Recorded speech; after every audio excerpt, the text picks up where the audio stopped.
안녕하세요. 작가 나결입니다. 오늘은 여러분과 함께 팔리는 시나리오 시즌2 이어서 나가보려고 하는데요.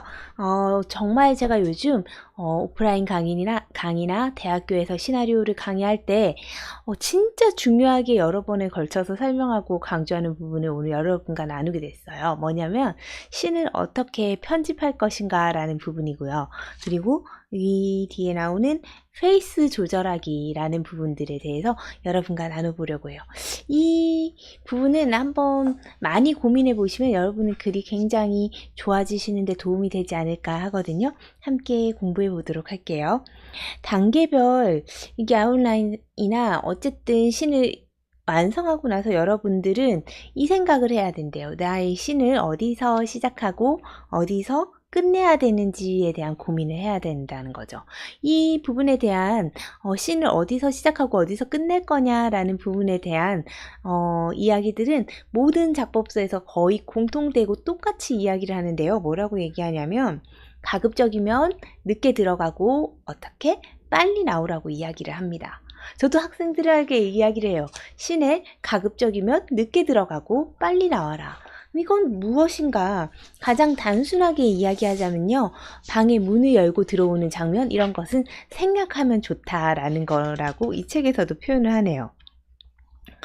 자, 보면 제가 어떤 시나리오 하나를 읽어드릴게요. 칼이 문을 열고는 맥스의 책상을 향해 성큼성큼 걸어간다.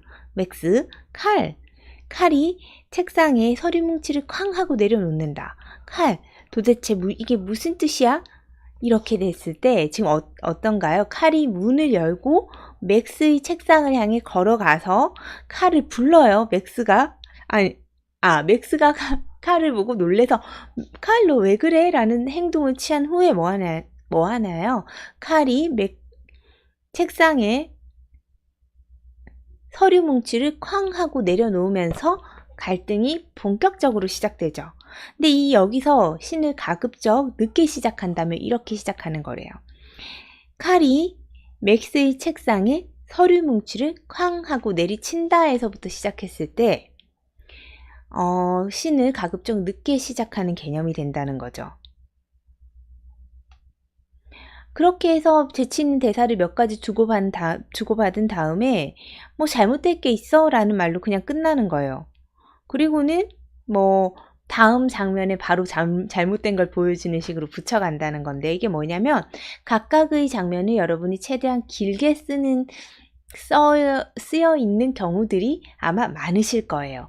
문을 열고 들어와서 앉아서 얘기하면서 서론을 얘기하고 온갖 서론을 다 얘기한 다음에 갈등을 불러일으킬 본론적인 얘기를 들어가는 거죠.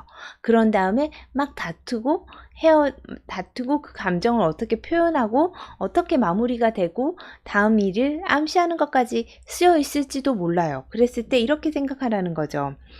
각각의 장면을 최대한 길게 쓴 다음에요. 그게 뭐 무용지물인 건 아니에요. 쓰신 다음에 해당 장면의 요지를 훼손시키지 않는 범위에서 시작하는 부분과 끝부분을 얼마만큼 쳐낼 수 있는지 확인하셔야 돼요. 중요한 거는 여기서 쳐낸다는 개념을 쓰셔야 된다는 거예요. 그럼 어떻게 쳐내요? 어떻게 선택하나요? 나는 내 시나리오에서 어떻게 중요하지 않은 것을 선택할 수 있을 거냐고 이제 저한테 물어보신다면 이 책에서는 이런 질문을 하래요. 갈등이 시작되는 곳은 어디고 갈등이 끝나는 곳은 어딘지요. 그래서 그 갈등의 충돌하는 시작 지점부터 딱 끝나는 지점까지만 남기고 앞뒤는 쳐내셔도 무방하다는 거예요. 근데 이렇게 마구 쳐내기죠.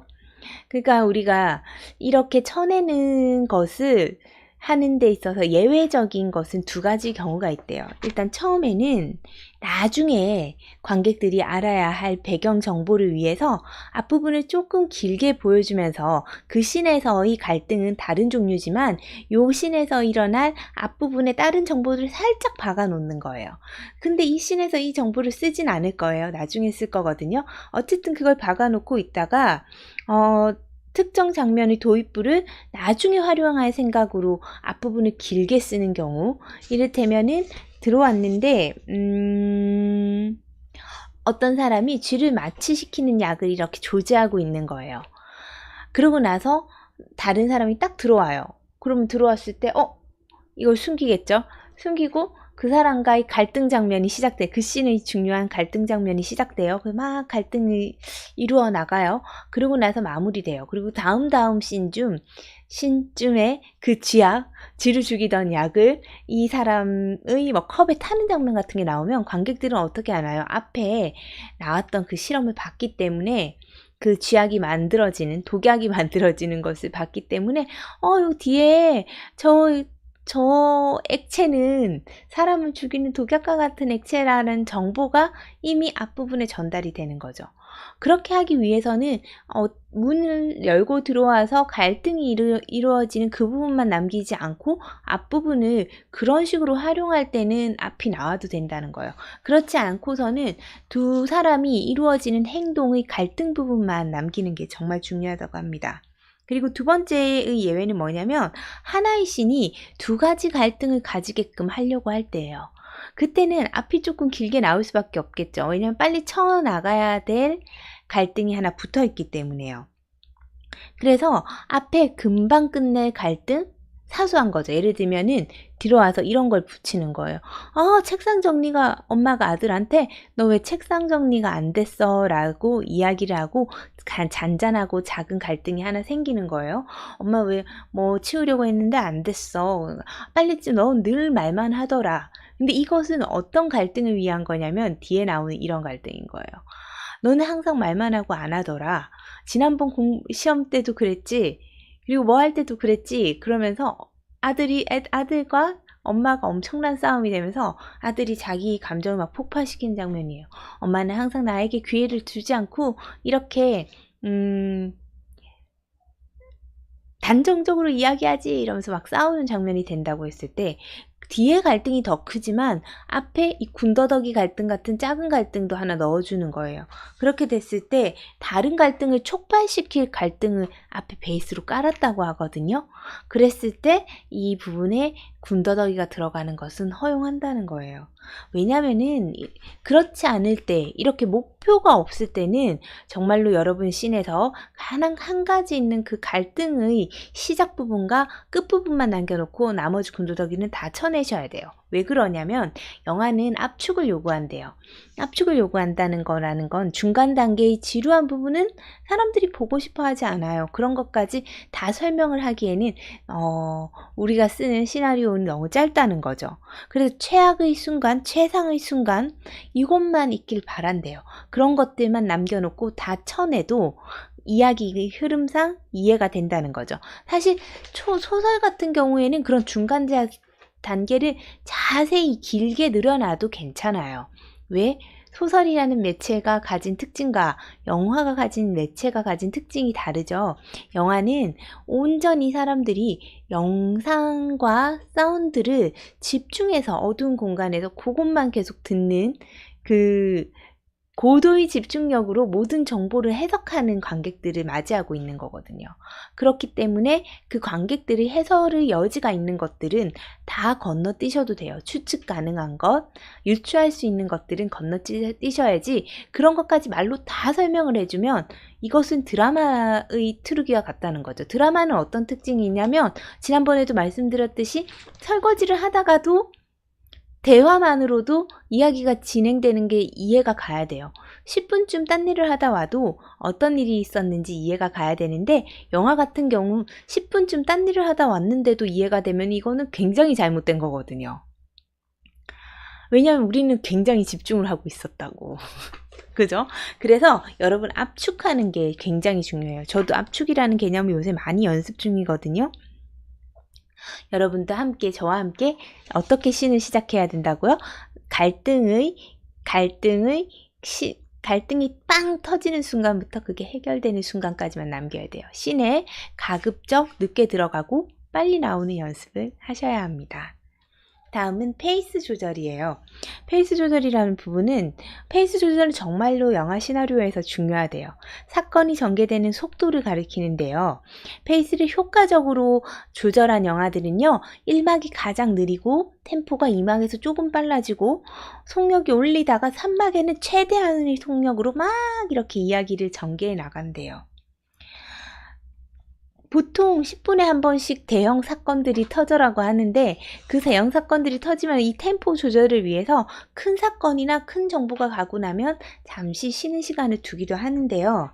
그렇지만 후반부로 갈수록 거듭되게 숨 돌릴 겨를이 점점 없어지고 발생하는 사건이 점점 커져야 된다는 거죠. 이 커진다는 개념 잘 생각하셔야 돼요. 물론 큰 사고가 나고 건물이 무너지고 여러 대의 차가 다 엉망으로 찌그러지는 것도 큰 사고에 포함되지만 그 주인공의 갈등이 계속 깊어지고 복잡해져야 된다는 거예요. 그래서 타이밍을 맞춰서 뭔가를 사건을 터뜨리는 그런 개념이 아니라 쌓아가는 개념이라는 거죠. 앞에 영화 전반부에 쌓아놨던 모든 것들을 후반부에 풀어주는 것이 영화거든요. 그래서 후반부 그런 걸 우리 뭐라고 하냐면 씨 뿌리기라고 표현하기도 하죠. 그래서 앞부분보다는 뒷부분이 어때요? 굉장히 복잡하다는 건 감정 또한 복잡하고 여러 가지 감정이 섞여서 갈등하고 이런 것들이 막 나와야 된다는 거죠. 갈등이라는 개념을 여러분 잘 생각하셔야 돼요. 갈등이 서서 고민하고 집에서 고민하는 게 갈등이 아니라 내가 누군가를 잡고 싶은데 잡히지 않아요. 그 사람을 정말 잡을 수 있는 기회가 있는데 그 기회가 너무 위험해. 이것도 갈등이라고 볼 수 있거든요. 그걸 뚫고 나가는 과정이요. 그래서 여러분들이 이렇게 장면들을 더 집약적으로 한다라고 생각하셨을 때 이야기가 점점 템포가 빨라지게끔 조절이 된다고 합니다. 후반부 장면이 너무 누군가가 여러분 이야기를 듣고 페이스가 엉망이야, 리듬감이 없어, 혹은 막판에 뭐가 없는데 라고 하면 그건 페이스 조절이 잘못됐다는 거예요. 막판에 나오는 사건들이 너무 느리게 진행되고 있었을 수도 있다. 장면들 일부가 충분히 집약적이지 않다. 감정, 사건의 복잡성, 그리고 어떻게 일어나는 여러 가지 것들이 물결처럼 천천히 오다가 점점 고도돼서 큰 파고를 이루어야 되는데 그런 것들이 잘 계산이 안 돼서 잘못된 느낌으로 오고 있다는 거죠. 그래서 여러분들이 마지막 부분에 임팩트가 없어요 라고 했을 때 어떻게 해야 되냐면 그 부분을 줄이거나 큰 사건 하나를 터뜨리려고 하시지 말고 오히려 늘리면서 갈등과 모든 감정적 갈등 그리고 육체적인 행위적인 그런 갈등 상황들을 크게 만들어서 빠르게 여러 개들이 한꺼번에 해결돼야 되는 상황으로 치닫게 하면 그게 템포가 빨라지는 방법이라고도 합니다. 저도 잘 몰라서 옛날에는 온 가족이 나와서 사돈의 팔촌까지 조연들이 다 나와서 정리가 되는 장면을 이제 마지막 산막에 쓰곤 하는 실수를 하곤 했는데요. 산막은 그런 장소가 아니라는 거 저와 함께 공부하면서 많이 아시잖아요. 산막에는 정말로 복잡하고 이 주인공이 우리 영화를 통해서 정말 어떻게 성장했는가를 한 번에 확인할 수 있도록 해주는 장면들로 채워야 되니까요. 템포 잘 조절하셔서 하시면 될 것 같습니다. 오늘 여러분과 두 가지를 나눴어요. 한 가지는 씬에 들어가는 씬을 편집하는 방법 어떻게 해요? 가급적이면 그 갈등에 씬에 늦게 들어가고 빨리 나와라. 두 번째, 페이스 조절하는 것. 1막보다는 2막, 2막보다는 3막이 더욱더 집약적이고 빠른 페이스로 흘러가도록 이야기를 만들어라 라는 것이 오늘의 공부 내용이었습니다. 여러분 시나리오가 팔리는 날 저도 항상 기도하고 있으니까요. 열심히 글 쓰시고요. 오늘은 여기까지 하겠습니다. 우리 행복하게 글 쓰고 함께 성장해요. 안녕.